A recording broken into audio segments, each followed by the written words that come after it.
Hello. Today there was some shocking news about a company called Carillion.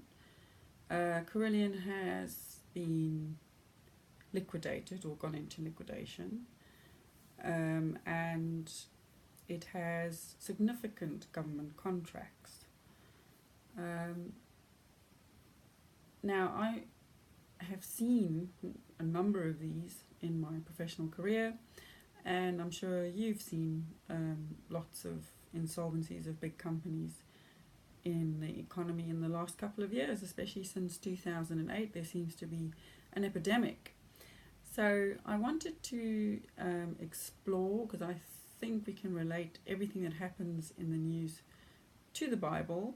Certainly things in the public eye are sometimes lessons that we need to learn, and lessons that we are warned about in the Bible. So I've picked 7 verses by doing a Google search of verses in the Bible that relate to debt and corruption. So let's begin. The first one goes all the way back to Genesis. Genesis is actually a fascinating book, and reminds you of the bare bones of Christian law and what the Bible is all about. And if you ever wanted to know why you are alive and what the point of life is, then Genesis is definitely a recommended read for you. So we'll start with Genesis 6, okay, and it's titled Increasing Corruption on the Earth. And this is very soon after man was created, after Adam and Eve were thrown out of the Garden of Eden and started to populate the earth, and very near the time of Noah's flood, or just preceding Noah's flood. When man began to multiply on the face of the land, and daughters were born to them, the sons of God saw that the daughters of man were attractive, and they took as their wives any they chose. Then the Lord said, My spirit shall not abide in man forever, for he is flesh. His days shall be 120 years. And the Nephilim, which are giants, were on the earth in those days, and also afterward, when the sons of God came into the daughters of man, and they bore children to them. These were mighty men who were of old, the men of renown. Now, the sons of God sounds like there could be angels who have then committed sexual immorality with human women and produced these mixed seed breeds of powerful people. The Lord saw that the wickedness of man was great in the earth, and that every intention of the thoughts of his heart was only evil continually.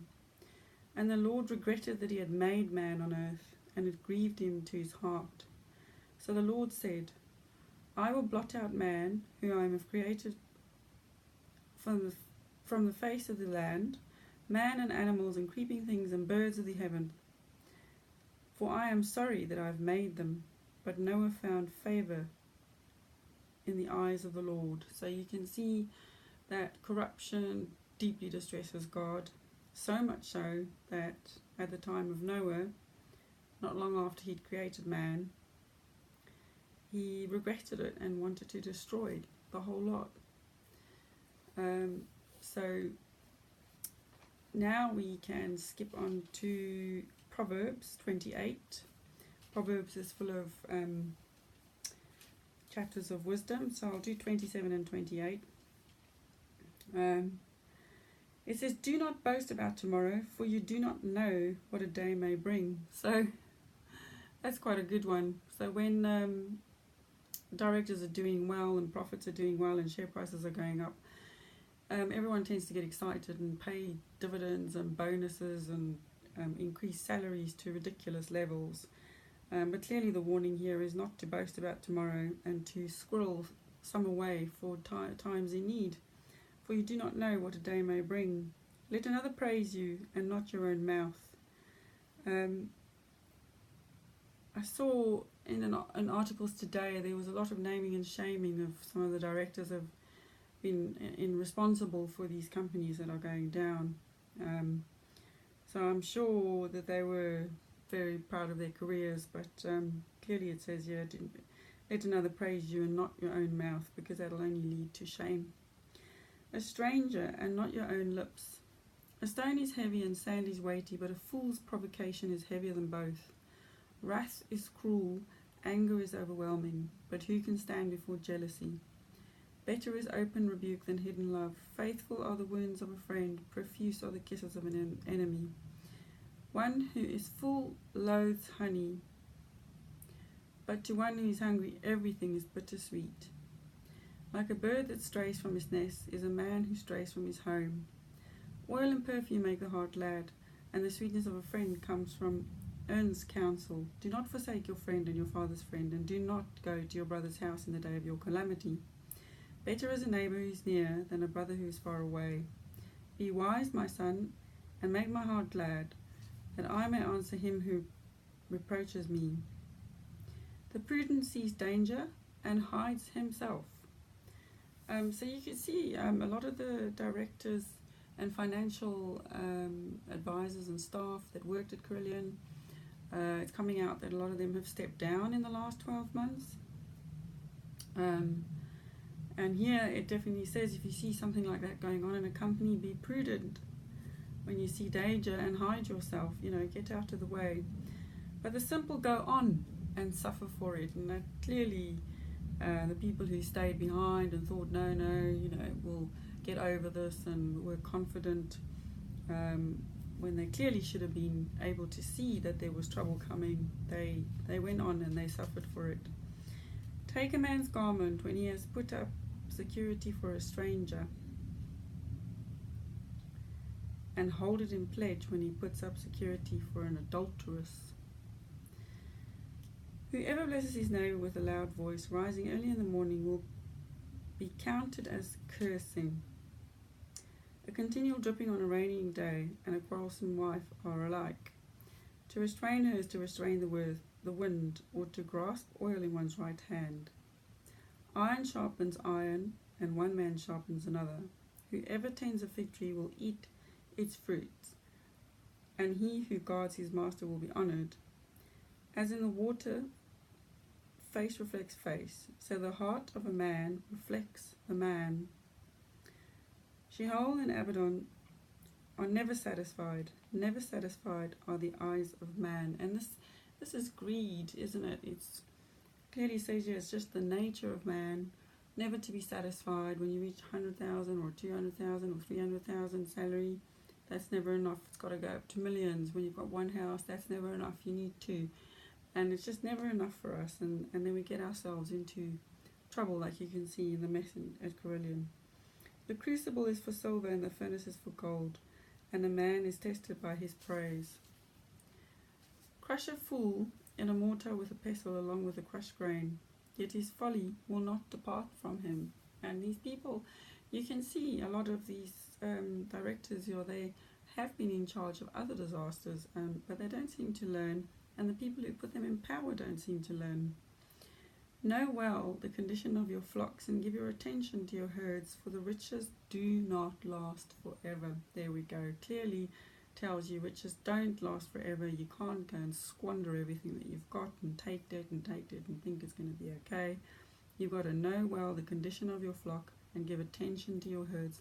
What these people tend to do is they tend to look at profit and growth. That's all they care about, because the share prices keep going up, and they don't look after the cash flow, they don't look after the balance sheet, they don't look after their staff, and then things start to tumble. You've got to look after the whole picture. When the grass is gone and the new growth appears, and the vegetation of the mountains is gathered, the lambs will provide you clothing, and the goats the price of a field. There'll be enough goat's milk for your food, and for the food of your household and maintenance of your girls. The wicked flee when no one pursues, but the righteous are bold as a lion. When a land transgresses, it has many rulers, but with a man of understanding and knowledge, its stability will long continue. So you have big boards, lots of people running these companies. Same applies to companies. Too many cooks, too many people who have their own agendas and start playing politics instead of looking after the interests of a company, and then it all goes pear-shaped. A poor man who oppresses a poor man is a beating rain that leaves no food. Those who forsake the law praise the wicked, but those who keep the law strive against them. Evil men do not understand justice. So even when these things happen, people in charge will still squirrel away money and take bonuses and, prepare themselves, help themselves, jump off the Titanic and take the lifeboat with them, because they don't understand the pain and anguish that they are causing to the 32,000 employees in their care. But those who seek the Lord understand it completely. Better is a poor man who walks in his integrity than a rich man who is crooked in his ways, as we've seen today. The one who keeps the law is a son with understanding, but a companion of gluttons shames his father. Whoever multiplies his wealth by interest and profit gathers it for him who is generous to the poor. If one turns away his ear from hearing the law, and even a prayer is an abomination, whoever misleads the upright into an evil way will fall into his own pit. And there you see it. They've misled honest staff to do evil things, and they have fallen into their own pit, and you can see them shamed in public today. But the blameless will have a godly inheritance. A rich man is wise in his own eyes, but a poor man who has understanding will find him out. When the righteous triumph, there is great glory, but when the wicked rise, people hide themselves. Whoever conceals his transgressions will not prosper. So don't hide. Don't try and hide what you've done wrong. You will get found out. But he who confesses and forsakes them will obtain mercy. Blessed is the one who fears the Lord always, but whoever hardens his heart will fall into calamity. If you're stubborn, you hold back, people warn you that you've done wrong, you keep quiet, you refuse to cooperate, and you carry on, you will fall into calamity. Like a roaring lion or a charging bear is a wicked ruler over a poor people. A ruler who lacks understanding is a cruel oppressor. And there we go. We've got directors who have made millions. There's lots of staff, lots of families losing their homes, losing their jobs potentially. You've got children to look after. Cruel oppressors. But he who hates the unjust gain will prolong his days. If one is burdened with the blood of another, he will be a fugitive until death. Let no one help him. They reached out to the government today to bail them out, and the government said no, and they've gone straight into insolvency. Whoever walks in his integrity will be delivered, but he who is crooked in his ways will suddenly fall. Suddenly, and it comes as a surprise. It was like a week ago, there were profit warnings a while ago, but the company carried on trading, and they carried on getting contracts, and all of a sudden, just out of the blue, the government just pulled the plug, and they had to go under. Creditors walked in and said, no, enough is enough, you've gone far enough. So it happened suddenly because these people are stubborn and they don't see the error of their ways. They refuse to listen to good advice. Whoever works his land will have plenty of bread, but he who follows worthless pursuits will have plenty of poverty. A faithful man will abound with blessings, but whoever hastens to be rich will not go unpunished. You see, grabbing, massive bonuses, undeserved. There's lots of people that contribute to profits of a company. It will not go unpunished. To show partiality is not good, but for a piece of bread a man will do wrong. A stingy man hastens after wealth and does not know that poverty will come upon him. So all this stinginess, yes, in the short term you might grab a few pennies, but in the long run, no, it will lead to poverty. Whoever rebukes a man will afterwards find more favor than he who flatters with his tongue. So whoever robs his father or his mother and says, that is no transgression, is a companion to a man who destroys. A greedy man stirs up strife, but one who trusts in the Lord will be enriched. Whoever trusts in his own mind is a fool. And counsel is so important. It's important to have lots of counsellors with lots of different backgrounds and lots of different views around a table when you're discussing business decisions to make sure that you get a balanced view. But here we see that greedy men stir up strife, they don't listen to counsel, they refuse to take other people's advice into account, and they trust their own minds. Almost out of ignorance. It's just blind belief that everything that they do and think is right. But he who walks in his wisdom will be delivered. Whoever gives to the poor will not want, but he who hides his eyes will get many a curse. When you have people working for you and they're struggling, you can't look away. You have to do something about it.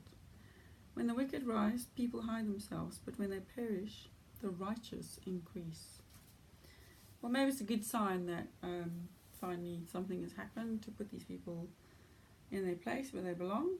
And I do pray for the staff who've had to suffer, and I pray that the Lord will look after them. Right, so next chapter is Isaiah 1.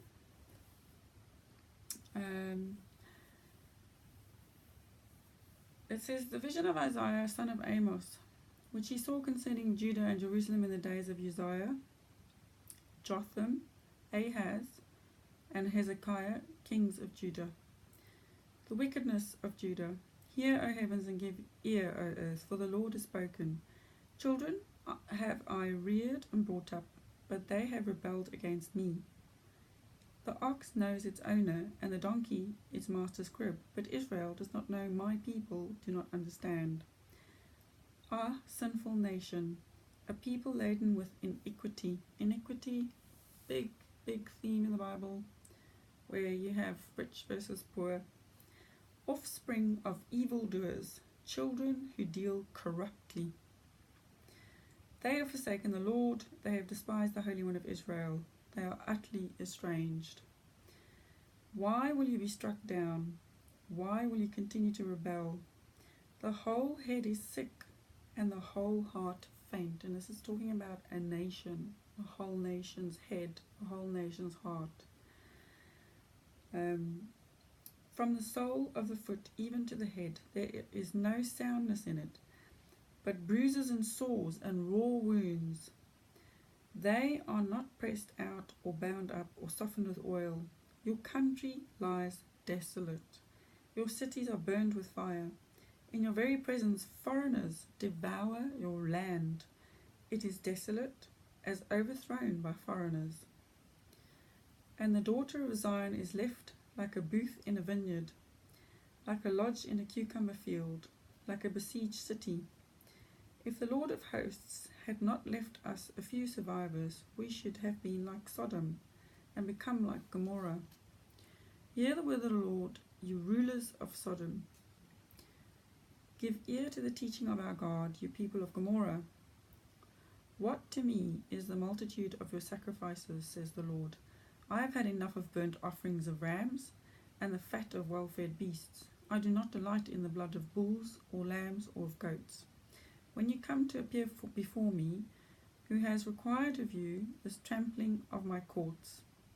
Bring no more vain offerings.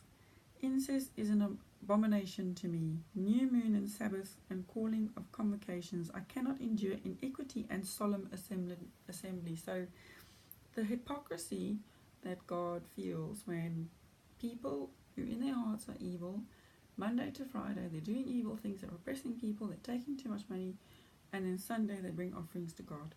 He does not want them. He has no interest. I cannot endure iniquity and solemn assembly. Your new moons and your appointed feasts my soul hates. They have become a burden to me. I am weary of bearing them. When you spread out your hands, I will hide my eyes from you. Even though you make many prayers, I will not listen. Your hands are full of blood. The suffering that people are causing is causing blood on their hands. Wash yourselves and make yourselves clean. Remove the evil of your deeds from before my eyes. Cease to do evil. Learn to do good. Seek justice. Correct oppression. Bring justice to the fatherless. Plead the widow's cause. Come now, let us reason together, says the Lord. Though your sins are like scarlet, they shall be white as snow. Though they are red like crimson, they shall become like wool. If you are willing and obedient, you shall eat the good of the land. But if you refuse and rebel, you shall be eaten by the sword. For the mouth of the Lord has spoken. So clearly God is ready to forgive.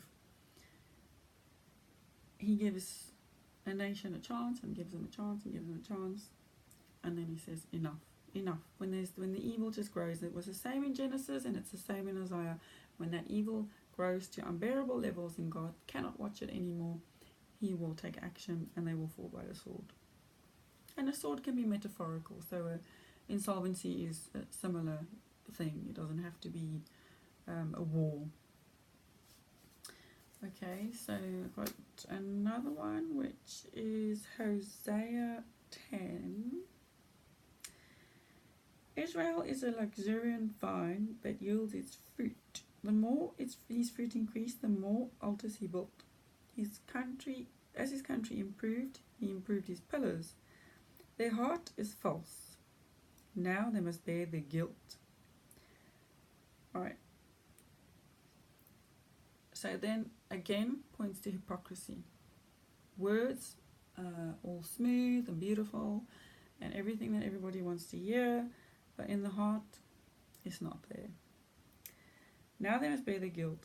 The Lord will break down their altars and destroy their pillars. And that's exactly what insolvency is. Your altar is your big office building, and your pillars. When you go under, then they get taken over by somebody else. For now they will say, we have no king. For we do not fear the Lord. And a king, what could he do for us? They mutter mere words with empty oaths. They make covenants. So judgment springs up like poisonous weeds in the furrows of the field. So when you see a lot of this happening in a nation, it's judgment, and it's springing up like weeds. The inhabitants of Samaria tremble for the calf of Beth-aven. Its people mourn for it, and so do its idolatrous priests. Priests committing idolatry, that's another thing that God hates. Those who rejoice over it and over its glory, for it has departed from them. The thing itself shall be carried to Assyria as a tribute to the great king. Ephraim shall be put to shame, and Israel shall be ashamed of his idol. Samaria's king shall perish like a twig on the face of waters. The high places of Avon, the sin of Israel, shall be destroyed. Thorn and thistle shall grow up on their altars, and they shall say to the mountains, cover us, and to the hills, fall on us. From the days of Gibeah you have sinned, O Israel. There they have continued. Shall not war against the unjust overtake them in Gibeah? When I please, I will discipline them. So the Lord doesn't wait. He doesn't do it when men think he should do it. He can watch suffering. Suffering can go on forever. But suffering is something that we allow. If people work for a company and they know it's doing wrong, and they just shut their eyes and they just do what they're told, they are aiding it. They are helping it. People will not stand up, and the Lord will discipline them. And nations shall be gathered against them, and when they are bound up for their double iniquity. Ephraim was a trained calf that loved to thresh, and I spared her fair neck. But I will put Ephraim to the yoke. Judah must plough, Jacob must harrow for himself. Sow for yourselves righteousness. Reap steadfast love. Break up your fallow ground, for it is the time to seek the Lord, that he may come and rain righteousness upon you. You have ploughed iniquity, you have reaped injustice. You have eaten the fruit of lies. Because you have trusted in your own way and the multitude of your warriors, therefore the tumult of war shall rise among your people. For all your fortresses shall be destroyed. And Shaman destroyed Beth Arbel on the day of battle. Mothers were dashed in pieces with their children. This it shall be done to you, O Bethel. At dawn the king of Israel shall be utterly cut off. So there it is. The warnings are there. We don't listen. Nations make the same mistake over and over and over again, and they will not learn. And it is time for us to take a long, hard look in the mirror and be honest with ourselves about the corruption that we partake in and do something about it. Lord, I pray for this nation. I pray for the people who have now suffered, the innocent ones who didn't know what was going on, have had to suffer because of the iniquity of others. And I pray, Lord, that you will bring justice in this country, and that you will pour righteousness on the righteous, and that you will punish the evildoers and bring them round to see that they will not flourish with their behaviour. Amen.